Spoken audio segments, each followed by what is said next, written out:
Welcome back to Practically Reviewed. Today I'm going to be reviewing the 2020 Ford Escape Titanium. It is a 2-liter turbo, all-wheel drive, 250 horsepower compact SUV, and I chose this particular model because there were so many other options that I found not to be comparable in a lot of ways, those being the Mazda, the Honda, and the Toyota.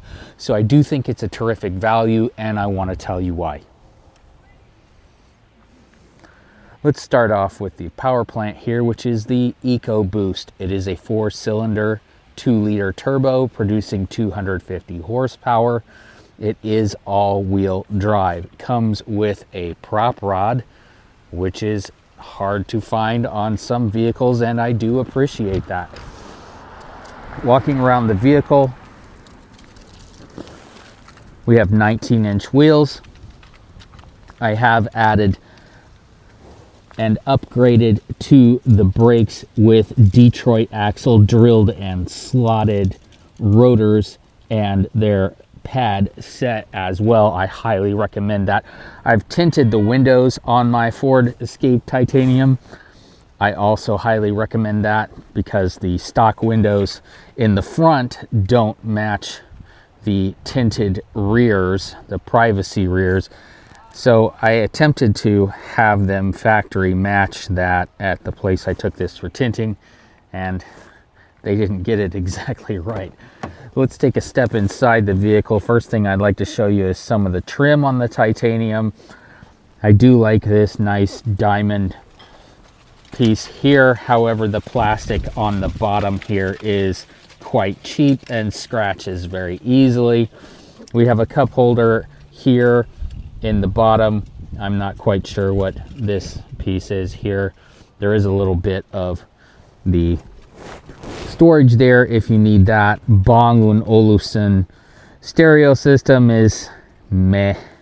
I wouldn't say it's as good as the car I drove before, which was a JBL in my Toyota Avalon. These are power windows, power locks. One of the nice things about this car is if you have your key fob with you, when you approach the car, all you have to do is put your hand there and it will unlock it.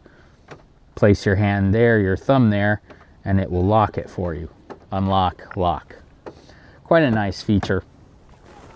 You will find the perforated leather seats in the Titanium. You will find the shifter here in the mid console. Parking brake here. Not quite sure what that button does. This is for parking assist. It says it can help you locate and park in a spot as long as that's not a parallel parking spot. Your modes here are for shifting between the different driving modes you have, and I'll show you that feature here in a second. This is one of my biggest concerns about this car. One of the things I hate most about it. This is the cancel for the auto engine kill. So when you come to a stop long enough, if you haven't activated this switch, nearly every stop you come to, it will shut off the engine. This is for the radar, LiDAR, whatever you call that, to tell you that you're about to hit something. Plenty of storage here in the armrest, and I can say that you could fit just about anything in there, which compared to the glove box, I would not say the same is true. It is the deep container type. Pencil there for comparison on your size. It's got the owner's manual and some other things in there. The center console underneath has your 12-volt DC charging port there, a USB-C. Also, another charging port in the console. Screen there in the front. I had to get creative with the location for my phone holder, as this dashboard is not very flat and it's not smooth. So if you're applying a suction cup here, make sure you get a good suction cup for that. Heads up display there comes out of the dash. Coming back out of the vehicle, let's take a look at the rear seat. Plenty of leg room here. I do recommend adding the Husky floor mats. That's an absolute must-have for this vehicle for cleaning. These seats do fold down. However, the only place you can fold them down is here. There is no location on top of the seat so that you can fold them down from the rear. Find that to be annoying. These push buttons here are for rotating that headrest forward so that you can lay the seats all the way flat. Moving the seat back again, these are reclinable seats to a certain extent. Plenty of room in here for your kiddos or your other passengers, adult passengers. Leg room with a little bit of moving the seats there forward.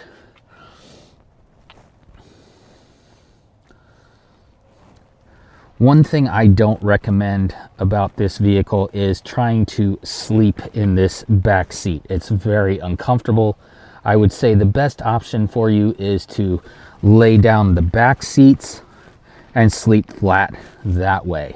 I have tried to sleep on these seats before at a rest stop overnight and just found it to be very uncomfortable, partly because you have to put something over these seat belt pieces here, something very soft and thick in order to cover that up.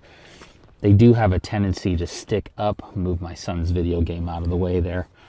They stick up, but even once you push them down, there's really no place for them to hide. That is hard plastic underneath there. So if you're trying to sit on that surface or lay down on it, it is not comfortable at all.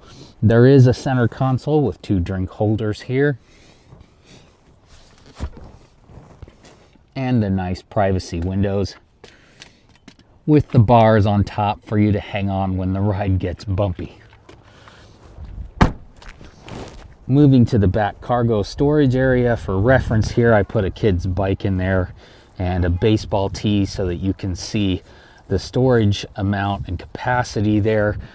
A moving blanket, my tire iron, gym bag, air compressor. Let's pretend that's groceries right there.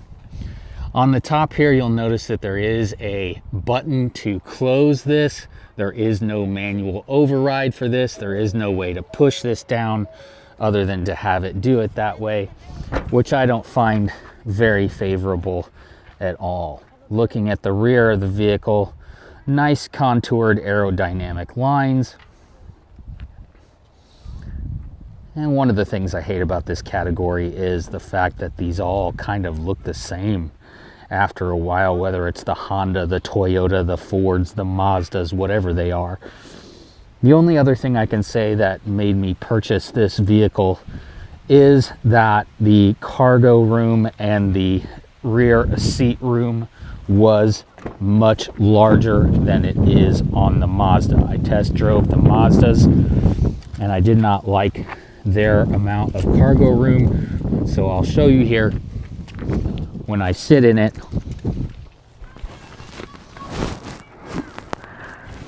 I'm 5'8", and this is quite comfortable for me. The seats recline quite a bit. You can see I can come all the way back. I have plenty of room here in front of my knees. Depending on how tall your driver is, that may affect how much room you have in front of your knees and how tall you are. However, I find this apportioned room on the Ford Escape to be much greater than the other options I looked at.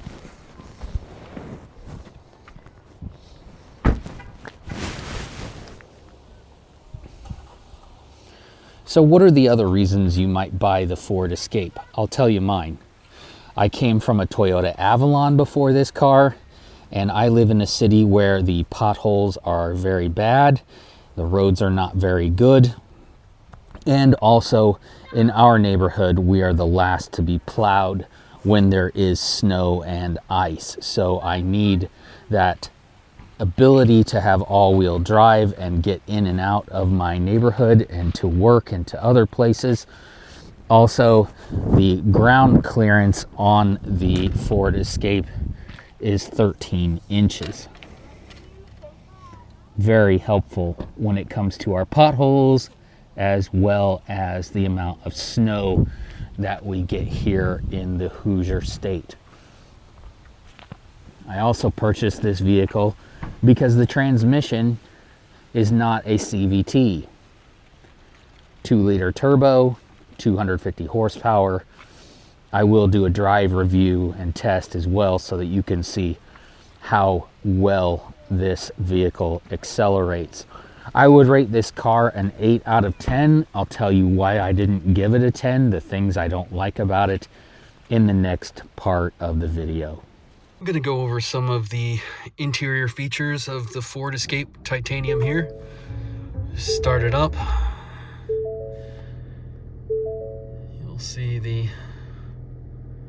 warning indicators here. This tire pressure sensor fault is one of its favorite things to mention to me. And I can hit OK and that'll go away. However, it'll come back up again. Not very long. Do need to put some gas in this car. I would say the fuel range is excellent. You're going to average somewhere around 26 miles per gallon. You have various menus to go to here. Right now it's just showing me the tire pressure sensor fault. You can use these settings on the steering wheel here to navigate through your menus, select the various screens that you want to include on there, your fuel economy, your trip, and I like to use the calm screen. I'll just hit the menu button to get out of that, and then I'll show you how I selected some of those. I'm not quite sure why the tire pressure sensors aren't reading. Here's your fuel economy, mile per gallon, average, your trip meters, those kinds of things are there. One thing I will say about this that I don't like is how small the cruise control button is. And that's kind of a disconcerting feeling. You have things like lane control with adaptive cruise control. I hate the adaptive cruise control on this vehicle, so I turn that off, and then it'll tell you that it's turned off. And you have to make sure it doesn't come on automatically, and then your set is here, your resume, and the decel. That's been a little bit hinky as well. You've got your phone buttons here and here to answer your call, hang up your call, move forward on tracks, things like that. You've got the navigational system there. You can press this button in order to get the screen to go completely off, which is nice. One thing that's a downside here is this screen does not retract into the console there. Volume, select your different types of sources, so you can go to audio and then you'll have your sources. You can select your phone over here, Sirius XM if you want that. You've got an auto tint mirror up here, which is nice. You've got your flip up lights, vanity mirrors on your visors, and up here, depending on how well you can see that, is your center lights. You can turn them off. Also, your controls for the screen and sunroof. Open the screen there. This does have a full moonroof in it. It's raining here, so you could see some of that. I can move that all the way back, and that'll open up a lot of nice light here in the Ford Escape Titanium. However, the actual moonroof only goes back to this point here. It does not go all the way back, and you can't put a roof rack on top of this because of that glass there. So your maximum amount you can put on those roof rails is about 40 pounds. Close that up and we'll move back down to the center console here. One thing I also do not like about this, you can't see it very well here, but the fan buttons are very tiny. They're kind of hard to see. This is the steering wheel heater, which is very nice in the winter. It is getting colder here. Also, when you go to select your seat heater, the first press gives me full blast. And then I have to press it down again if I just want the first setting. I have never gone above this first setting on either of these seat heaters, the driver or the passenger. So I don't like that I have to come all the way down to 1 instead of starting at 1 and going up to 3. Air conditioning, recirculation. Again, these buttons are somewhat small since they're not located further up on the console.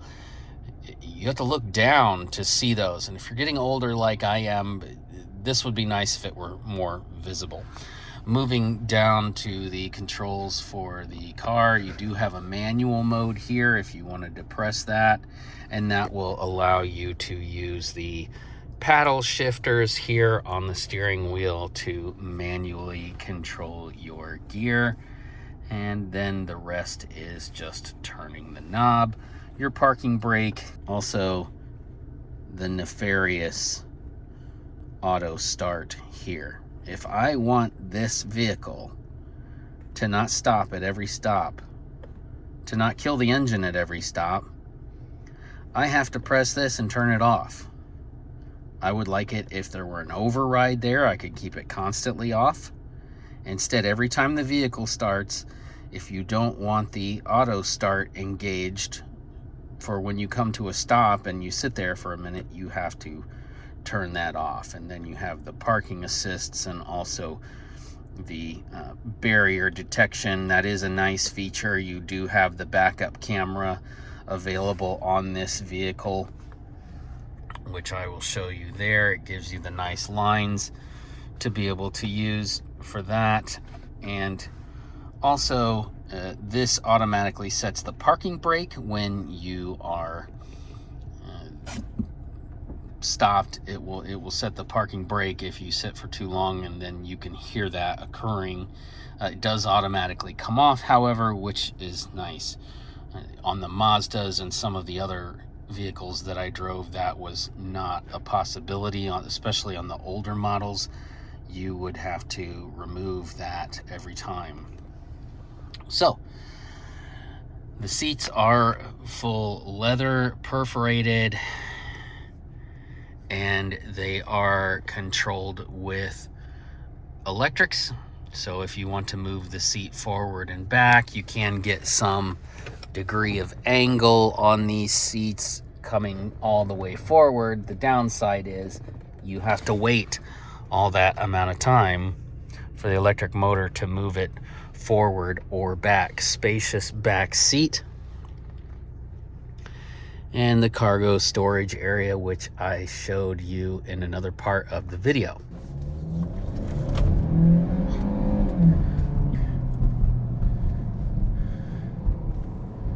I guess we're still in sport mode here. The gears are longer in sport mode. I do find this car to be very comfortable. The ride is a little stiff. It is a bit more like a sports car, possibly like a truck. However, it is also very passenger-like. I would equate this to something like the Ford Focus if it were an SUV. If you took the Ford Focus RS, the Rally Ford Focus, and made it into a compact SUV, my guess is you would be getting the Ford Escape 2-liter turbo. So in sport mode, let's try this out. We're going around a curve here. This car handles amazingly. I would say it handles very comparable to the Honda Accord 2-liter turbo, which I drove, and also to some of the Audis that I've driven. Very taut suspension. The all-wheel drive and the traction control are phenomenal in going around tight curves as well. There's hardly any rear end movement.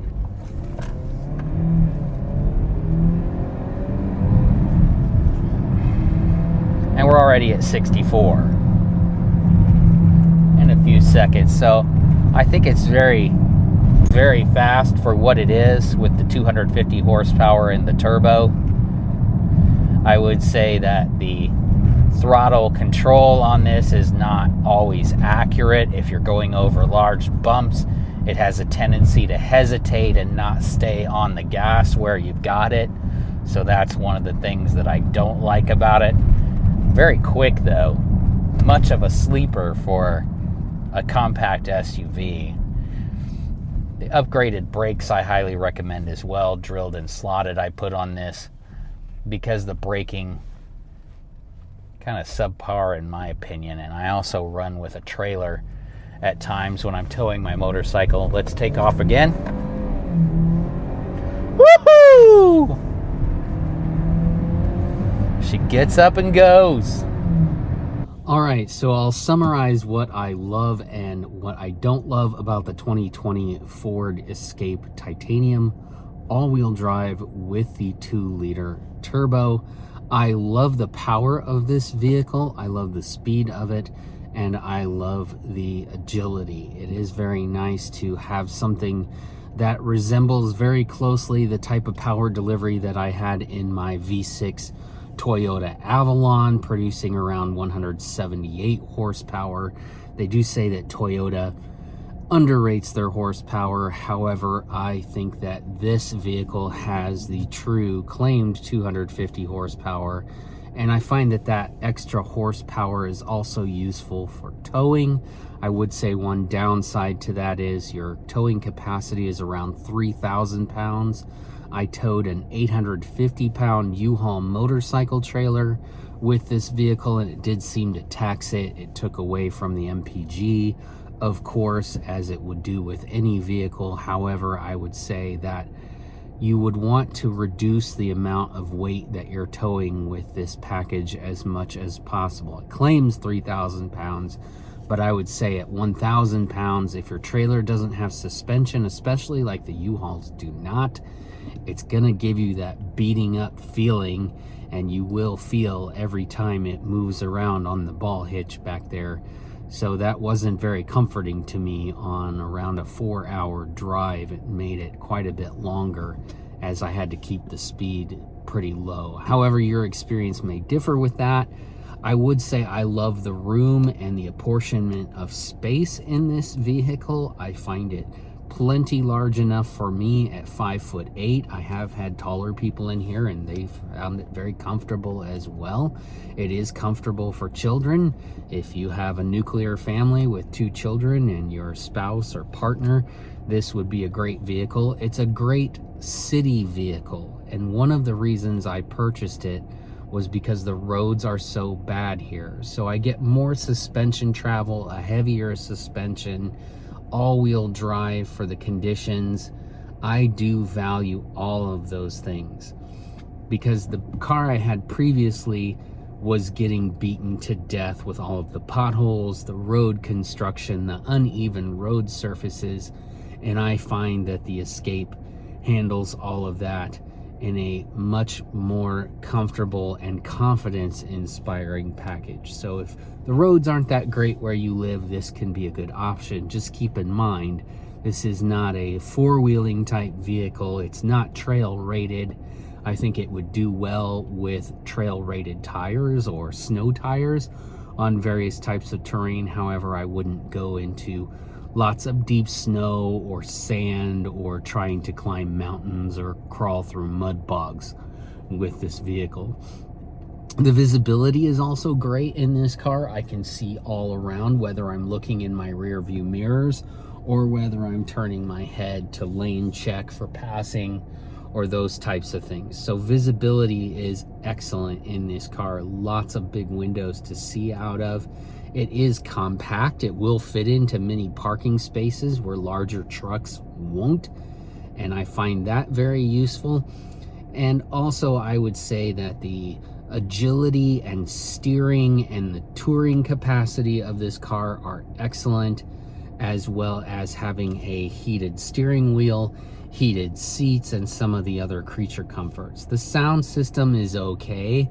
I would say that if you turn the bass up too much, it's going to sound rattly and cheap. Maybe you could remedy that on your own somehow, but you're always going to be limited by the screen that's included on the Ford Escape in the 2020 year. I have heard that they have updated those on the newer models. However, for the price tag, I feel that this vehicle, for a compact SUV and all-wheel drive with its engine and other options, is an exceptional value. I have seen these with 65,000 miles on them as low as $15,000. I purchased this for $20,000 in February of 2025, and I put about 6,000 miles on it total. It has 56,639 miles. I have had zero maintenance issues with it. I have changed the oil. I installed my own aftermarket drilled and slotted brakes, and I put some tint on it. And other than that, I've had no concerns. It runs with standard 87 fuel, no premium needed, even with the turbo. The heating and air conditioning system is excellent. I like the ability to be able to use navigation and have my phone connected via Bluetooth to the stereo if I want to play songs on YouTube or things like that. It won't play the actual videos on there. However, it is nice to use for the sound system. What don't I like about the 2020 Ford Escape? Generally speaking, I would say I wouldn't buy any of the lower engine models, the 1.5 or the 1.5 turbo. They're just not adequate enough for me and the type of driving I like to do, which is very sport oriented. And also I am an enthusiast and I like to be able to tow my motorcycle or other things behind me. The nanny systems on this car are completely annoying. If you're used to old analog cars like I am, there's not something beeping at you or popping up on a screen every 5 minutes and reminding you that you need washer fluid, reminding you that your tires have dropped below 32 PSI, reminding you that you need gas or that there's a car on the side of you. I find all of those features to be very annoying, and I would completely eliminate them if I could, because I like the old style of vehicle and the peace that it provides. That said, the auto start is also default, so you'll have to turn that off if you don't want your car to auto start when you are driving it. You can do that at the beginning, or you can do it at any time during your journey. The second part of that, I would say, is the transmission can feel clunky at times, and the gas acceleration can be off depending on the type of terrain you're going over. It is a drive-by-wire system, and I think that it hesitates over certain bumps. Also, the orientation of the transmission modes and the different driving modes that you're offered, it does not go from normal to sport, and I think this is more of a sport-oriented SUV. It certainly feels like the Honda 2.0 Turbo Accord, or it feels like an Audi to me. It's very agile. I would like to see the sport mode next to the normal mode, then perhaps the slippery, the sand, and lastly, the eco mode. So Ford, if you're listening, those are my requests. One other strange thing about this vehicle is there tends to be a lot of wind blast if you have the windows down. I don't know if that's because of the shape of the vehicle and the panels and how they're rounded. Maybe it causes that air to accelerate around the curve and then come in the windows. But this is a fairly noisy vehicle if you have the windows down, in terms of wind buffeting, the unequal pressure if you do any of the other windows. However, I think that's a negligible concern given all the other benefits of this vehicle. The back door is automatic, operating on hydraulics. You don't have a way to override that. Some of you may not like that. And as I said before, the cruise control and the fan buttons are quite small. I would like something a little larger or perhaps up a little higher in order to make those more visible for myself and other older drivers with vision concerns. Other than that, I would say this is a fantastic buy. I would recommend anyone buy this vehicle. I wish I could leave an affiliate link in the description for you to purchase it by watching this video. However, there are other ways you can support my channel. I am having a giveaway this month of the Coast G60R waterproof rechargeable flashlight to my first 100 subscribers. Check out the description of the video and get in contact with me. Leave me your contact information. I will draw at random from those subscribers and send you that G60R incredible household flashlight from Coast with a lifetime warranty. Subscribe, like, and comment on this video. Let me know what you got out of it. Let me know what your choice has been for your vehicle, what you take on your adventures, what you go get your groceries with, what you use to take your family around and why you purchased that, or what you just think is a great deal in the automotive market right now. Thank you so much for joining me on Practically Reviewed, and I'll see you next time.